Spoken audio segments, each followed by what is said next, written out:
Stephen, I really appreciate you being here. I have a lot to talk to you about, a lot of policy issues I want to get to, but I'm going to start with the elephant in the room because the hits keep coming. The left is really doubling down on this right now. They say you are a white nationalist. Are you?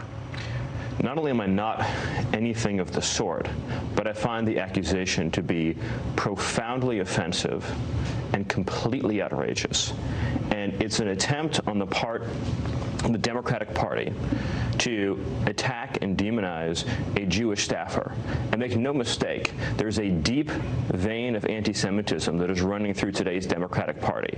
And that's why you've seen that a lot of the attacks have been coming from Representative Omar, who has a very stained and sordid history of anti-Semitism.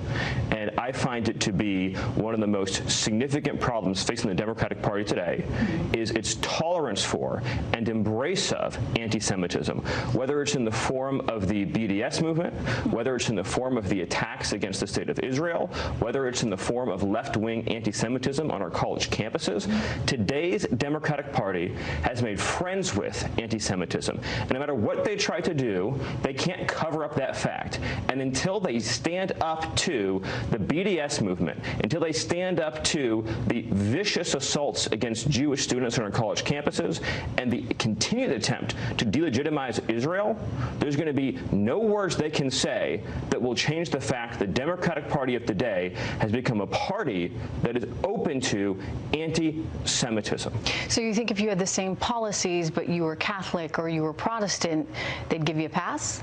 I think the fact that they are continuing to accuse a Jew of being a white nationalist is inherently anti-Semitic. Because if you understand anything at all, you realize that families like mine have been persecuted by individuals holding a white nationalist and white supremacist ideology. My family, for generations, going back to Eastern Europe, has been the victims of this ideology. And so to say to a Jewish person that you hold the very ideology that has persecuted your own family is so profoundly inappropriate.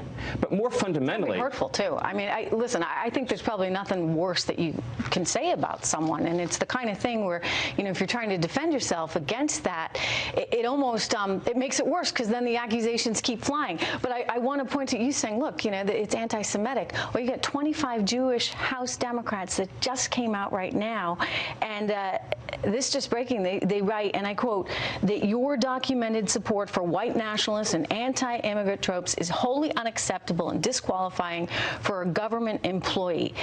They want you gone. They want the president to fire you. They're pointing to emails that you exchanged with a former Breitbart editor as proof. What's your response to that? Couple things. Number one is you won't see any of my emails quoted in that letter because there's nothing wrong in any of my emails. There's nothing wrong in anything I've said, unless being proud to be American and standing up for American citizens is a crime, to which today's Democratic Party, it is a crime. Being pro-American to today's Democratic Party is a thought crime to them. And I'll be very clear. Why did they want to send a letter from Jewish members of Congress after the sustained assaults levied against me by anti-Semitic members like Congresswoman Omar? It's because they are trying to cover up the fact that there is, as I said earlier, this vein of anti-Semitism that pulses through the Democratic Party. But no amount of distraction on their part can cover up what the Democratic Party is today, a party that is comfortable, for example, breaking bread with Louis Farrakhan.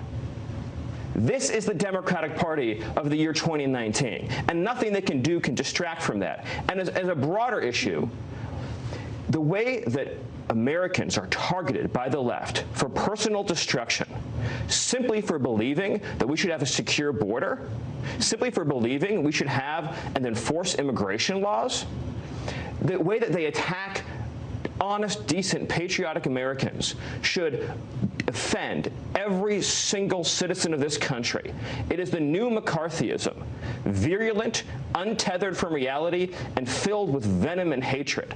And it all comes down to the fact that they are trying to take down a duly elected president of the United States. This has zero to do with Stephen Miller. It has everything to do with the fact that they are trying to take down a president who is a champion for America and America first. Are you a scapegoat for them then? And by the way, well, I'll let you answer that first, and then I want to get back to what they used to say way back when. Are you their scapegoat? Are they saying, you know, look, you got to get rid of Stephen Miller because, you know, he's, I mean, they've got you effectively as the devil reincarnate. Really? It is. I will not take moral lectures from a party that endorses the slaughter of innocent Americans in sanctuary cities. I will not take moral lectures from a party that has zero empathy for the thousands of Americans killed by drugs, killed by criminals who have no right to be in our country because they oppose immigration and border control. Where is their compassion? Where is their empathy? Where is their heart and soul for innocent Americans killed every single day because of their policies? They have no business lecturing anybody, least of all our president, who is standing strong for the American people like no one has in our lifetimes. The truth is they're after this president because he is the man standing between them and the American people they are determined to target. He is the shield protecting everyday Americans, including millions of Americans of faith, that the Democratic Party is determined to bulldoze because they want to create their pro-abortion, secular, irreligious, open borders nation of socialism and communism. That's what this is about. It has nothing to do with me. You know, there was a time when they actually did believe in borders. We've played some sound from, you have to go back to the 1990s, but Dianne Feinstein once said, we're not going to be the welfare state for Mexico. In other words, there was a time, not that long ago, when they actually believed it put Americans at an economic disadvantage to be bringing so many people in that maybe can't support themselves. And yet, Stephen, this is what we're hearing from Democrats today. I want to go to some sound from none other than Bernie Sanders. Would you insist on a path to citizenship for all 12 million? Day one, we introduce bipartisan legislation, which will in fact be comprehensive, which will result in a path toward citizenship for all of the 11 million who are undocumented.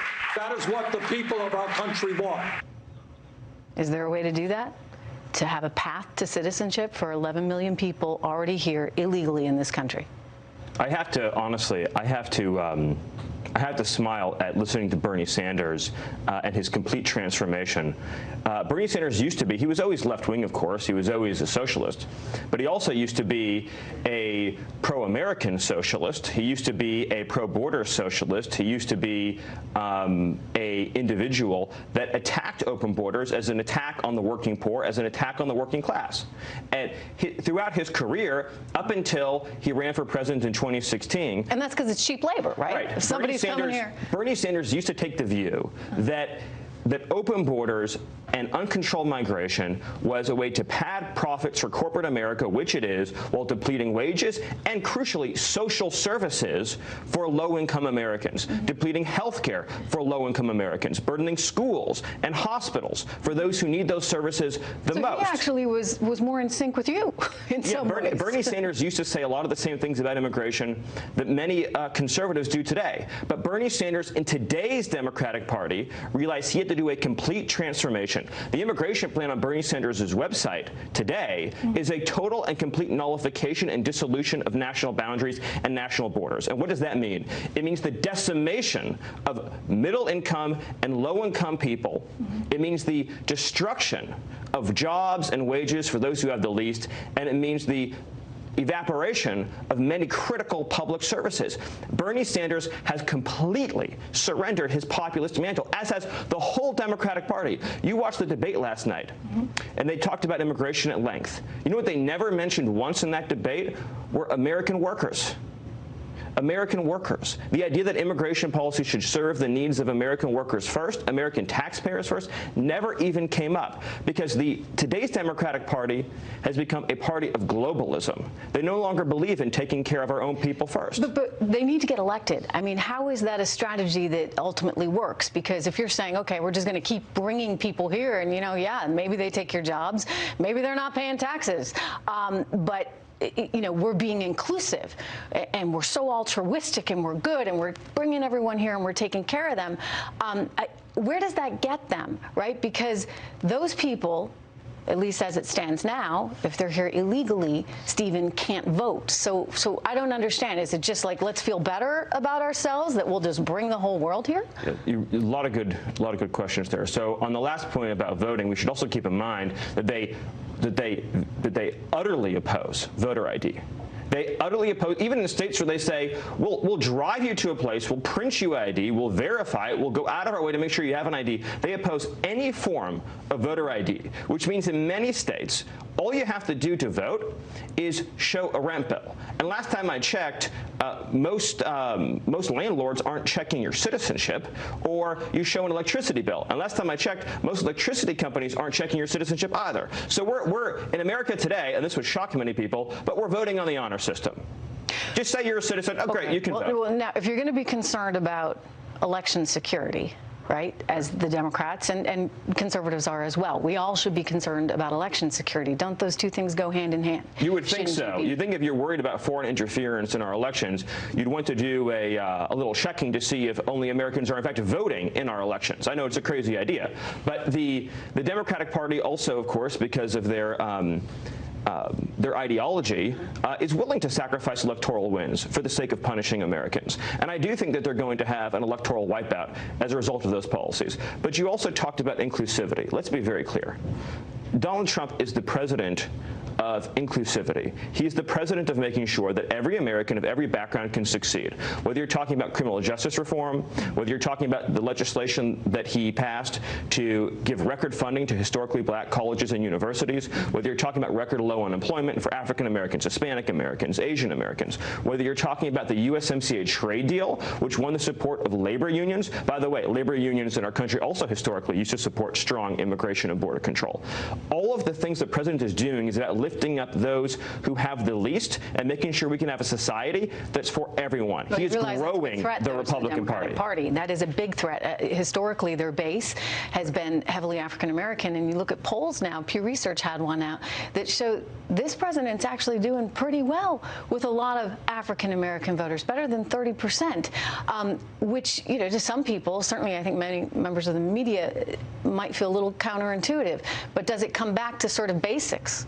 People want to believe in their future and their economic future and be safe along the way. We're going to do very, very well, as we are, with African American voters, and we're going to do very well with every single category of voter there is across this country. Even though they're trying to make you into the white supremacist, and thus Donald Trump into the white supremacist as well. The Democratic Party of today traffics in lies, hatred, and yes, racism.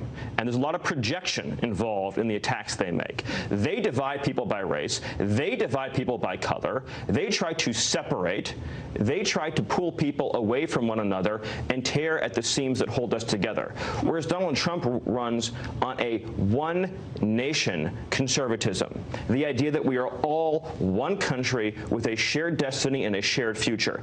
Donald Trump is the anti-racist president, and everyone who works underneath him are absolutely committed to the philosophy of everyone is equal in the eyes of God. And it's also, frankly, it's very hard to understand how the Democratic Party can attack this president when their party is the one that has neglected and betrayed and hurt and hammered, for example, our inner cities for decades.